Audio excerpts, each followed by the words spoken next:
નમસ્કાર, હું આસ્થા ગોસ્વામી ધ કેસરી ન્યૂઝ સાથે. કંગના રનૌત મંડીની બની ક્વીન. પહેલી જ ચૂંટણીમાં અભિનેત્રીની જોરદાર જીત. એક જ ફ્લાઇટની દિલ્હી જવા માટે રવાના થયા નીતિશ અને તેજસ્વી. એનડીએ અને ઇન્ડિયાની સરકાર બનાવવા માટે કવાયત તેજ. લોકસભા ચૂંટણી 2024માં 23 પૂર્વ મુખ્યમંત્રી હતા મેદાનમાં. 15ની થઈ જીત તો 8ને કરવો પડ્યો હારનો સામનો. ઉત્તર ગુજરાતમાં 5 બેઠકમાંથી 4 ભાજપ અને 1 કોંગ્રેસના ફાળે આવી. સારું થયું રામાયણમાં રામજી રાવણ સાથે યુદ્ધ કરવા માટે.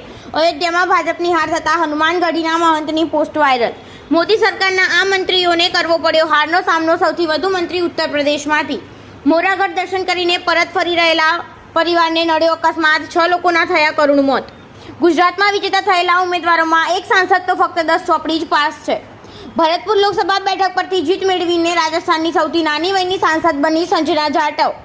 નેપાળ, ભૂટાન સહિત વિશ્વભરના નેતાઓને પીએમ મોદીને અભિનંદન પાઠવ્યા. ઇટલીની પીએમ મેલોનીએ કહ્યું, સાથે મળીને કામ કરીશું. લોકસભા ચૂંટણી 2024માં સૌરાષ્ટ્ર પંથકમાં ભાજપનો દબદબો યથાવત જોવા મળ્યો. ગુજરાતમાં 215 ઉમેદવારોની ડિપોઝિટ થઈ ડૂલ. ડિપોઝિટ પરત મેળવવા માટે મત મેળવવા જરૂરી. ગાંધીનગર લોકસભા બેઠક પર ભાજપના ઉમેદવાર અમિત શાહની જંગી બહુમતીથી જીત થઈ. બનાસકાંઠામાં ભાજપને મોટો ફટકો. કોંગ્રેસ ઉમેદવાર ગેનીબેન ઠાકોરની થઈ જીત. ભાજપ ઉમેદવાર CR પાટીલ 7.73 લાખથી વધુ મતથી જંગી લીડથી જીત્યા.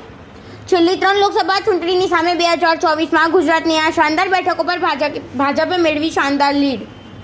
2019ની સામે 2024 લોકસભા ચૂંટણીમાં ગુજરાતની આ બેઠકો પર નોટોનો સૌથી વધુ ઉપયોગ. ભારતમાં ચૂંટણી અંગે પાકિસ્તાનની મીડિયા તરફથી આવી પ્રતિક્રિયા. લોકસભા ચૂંટણીમાં પિતાની હારથી નિરાશ થઈ નેહા શર્મા. કંગનાએ જીત થયા ઇન્સ્ટાગ્રામ પર પોસ્ટ વાયરલ કરતા જણાવ્યું કે આ પ્રેમ અને વિશ્વાસ માટે દિલથી આભાર. આ જીત તમારા બધાની છે. આ જીત વડાપ્રધાન મોદીજી અને ભારત પર વિશ્વાસની છે. જીત સનાતનની છે. આ જીત મંડીના સન્માનની છે.